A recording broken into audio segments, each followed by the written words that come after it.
নমস্কার, আমি অপরাজিতা। আর চলে এসেছি অপরাজিতা ক্লাসিক্যাল চ্যানেলে নতুন একটি গানের টিপসের ভিডিও নিয়ে।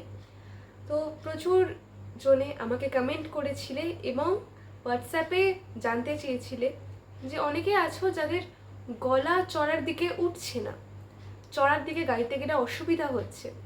তো সেই চড়ার দিকে গাওয়ার জন্য আমাদের 3টে এক্সারসাইজ আমি দেখাবো, যেগুলো খুবই হেল্পফুল। প্রথম কথা, চড়ার দিকে গলা তুলতে গেলে আমাদেরকে খরাজ রেওয়াজ করতে হয়।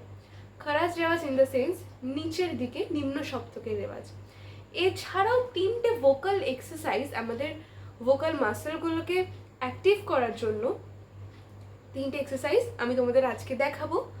তো ভিডিও শুরু হওয়ার আগে ভিডিও যদি ভালো লেগে থাকে তাহলে চ্যানেলটিকে সাবস্ক্রাইব করো, ভিডিওটিকে লাইক এবং কমেন্ট করে শেয়ার করো বন্ধুদের মধ্যে, আর সাবস্ক্রাইব করে আমার পাশে থাকো।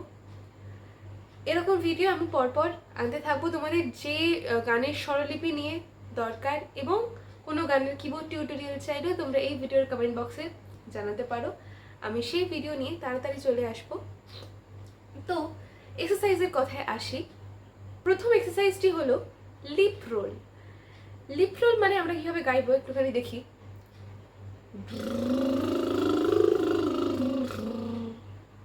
এইভাবে আমরা রেওয়াজ করব। এইটার মাধ্যমে আমাদের একটু ফানি শোনাচ্ছে, বাট এটার মাধ্যমে আমাদের লিপস, লোয়ার জ আর গালের মাসেলগুলো অ্যাক্টিভ হয়।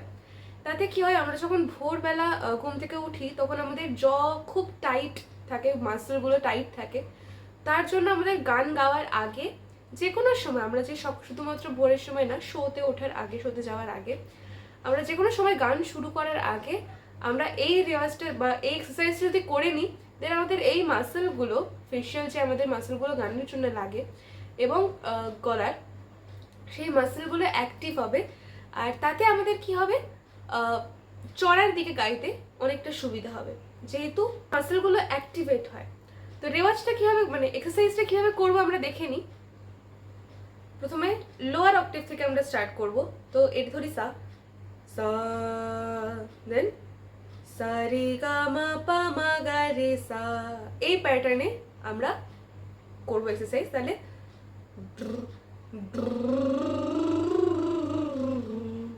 এই হচ্ছে রেওয়াজ। এরপরে নেক্সট সা,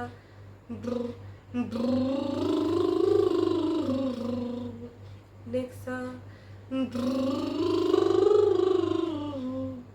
নেক্সট সা, এইভাবে আমরা কন্টিনিউয়াসলি যত অবধি তোমার হাই পিচে গলা যায় তত অবধি তোমরা রেওয়াজ করবে। দেন আবার ফিরে আসবে। ফিরে আসতে কিন্তু কেউ ভুলবে না। গেলাম, তারপর চড়ার দিকে গিয়ে রেওয়াজটা বন্ধ করে দিলাম, সেটা করলে কিন্তু হবে না। আমাদের ঠিক যেখানে শুরু করেছিলাম লোয়ার যে স্কেলে, সেখানে আমাদের ফিরে আসতে হবে, প্রত্যেকটা এক এক করে বাড়িয়ে। তো এরপরে আমাদের সেকেন্ড এক্সারসাইজ আসছে head voice. Head voice activate করা হাই পিচের জন্য খুব ইম্পর্টেন্ট, বিকজ আমরা সা সা এই পিচেই যদি আমরা সা, এই ভয়েসেই যদি আমরা হাই পিচে গান গাইতে যাই, সা রে, এটা হবে আমাদের চেঁচাতে হবে তার জন্য, আর সেটা শুনতে গানের সময় ভালো লাগবে না। তো তার জন্য আমাদের অ্যাক্টিভেট করতে হবে হেড ভয়েস, বিকজ আমাদের গানের সময় বিভিন্ন ধরনের ভয়েস লাগে, যেমন চেস্ট ভয়েস লাগে, পেট থেকে আমাদের ভয়েস লাগে, ন্যাজাল ভয়েস কিছু কিছু ক্ষেত্রে লাগে, কিছু কিছু ক্ষেত্রে এই চড়ার দিকে গাওয়ার ক্ষেত্রে আমাদের যেটা সব থেকে গুরুত্বপূর্ণ দরকার হয় সেটা হচ্ছে হেড ভয়েস। আর সেটা অ্যাক্টিভেট করার জন্য আমাদেরকে একটা এক্সারসাইজ করতে হবে। প্রথমে আমরা চেষ্টা করব হাই তোলার। আমরা যেভাবে ইয়ন করি, এইভাবে ব্রিথ ইনটা করে আমাদের একটা হাই পিচের নোট গাইতে হবে। তাহলে আমরা দেখবো একটা সফট ভয়েসে আমরা আসে। যদি আমরা ব্রিথ ইন ঠিকভাবে না করি, আমরা যদি নর্মালি ব্রিথ করি, করে গাওয়ার চেষ্টা করি, তাহলে আমাদের নর্মাল যে ভয়েস, সেই ভয়েসেই আমাদের গলা বেরোবে। আমি যদি সা, এইটা হবে। কিন্তু আমরা যদি ব্রিথ ইনের টেকনিকটা না জানি, তখন আমাদের হেড ভয়েসটা কিন্তু প্রপারলি বেরোবে না। আর এই ব্রিথ ইনের টেকনিকটা হচ্ছে আমরা যেরকম ভাবে হাই তুলি, সেইভাবে আমাদের ব্রিথ ইন করে দেন হেড ভয়েসের একটা চড়া নোট আমাদের গাইবো। যেমন একটা ডেমো দেখি। সা রে গা মা পা। এইভাবে চিন্তা নেই, এই ভয়েসে আমরা গাইবো না। আমরা যখন গান করব তখন আমরা এই ভয়েসে গাইবো না, কিন্তু হেড ভয়েসটাকে প্রথম অ্যাক্টিভেট করার জন্য আমাদের এই টেকনিকটা লাগবে। এই টেকনিকটা যখন আমাদের চলে আসবে গলায় প্রপারলি, তখন আমরা যে চেস্ট ভয়েস থেকে হেড ভয়েসের যে শিফটিংটা থেকে এই শিফটিংটা আমরা করতে পারবো।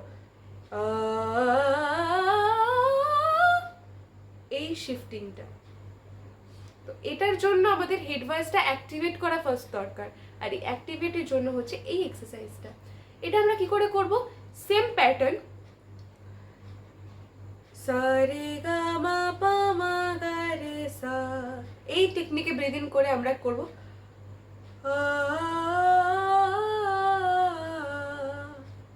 নেক্সট সা,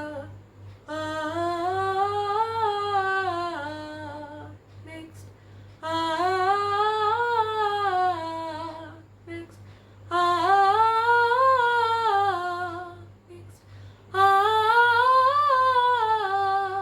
নেক্সট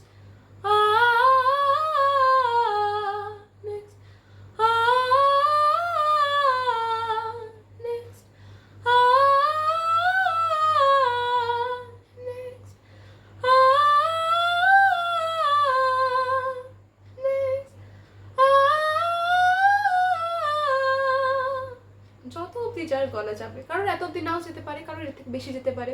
তো যতটা অবধি আমরা আমাদের ভয়েস পারমিট করবে তত অবধি আমরা এই রিওয়াজটা, এক্সারসাইজটা আমরা করব। এরপরে আমাদের থার্ড যেটা আসছে, আমার ফেভারিট এক্সারসাইজ, সেটা হচ্ছে অক্টেভ শিফটিং। অক্টেভ শিফটিং রিওয়াজটা কি? এক্সারসাইজটা হচ্ছে আমরা যে সা গাইব, সা সা,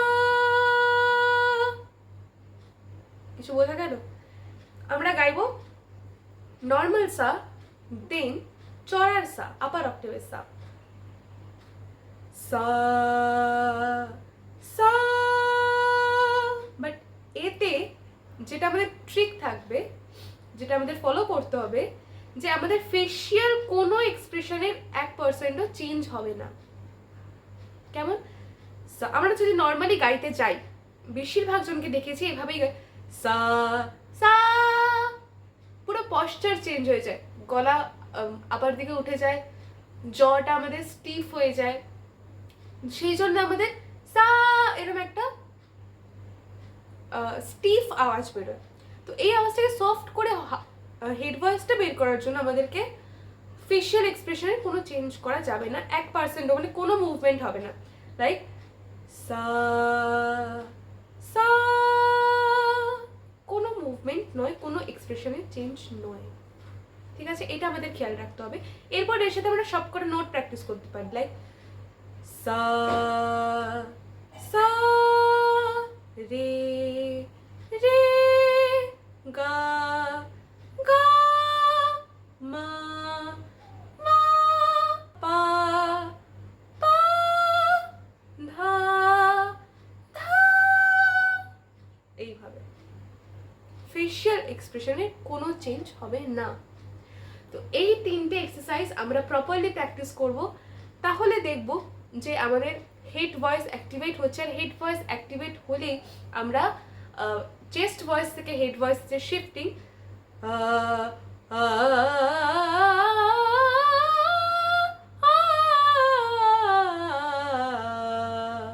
এই শিফটিংটা আমরা করতে পারবো।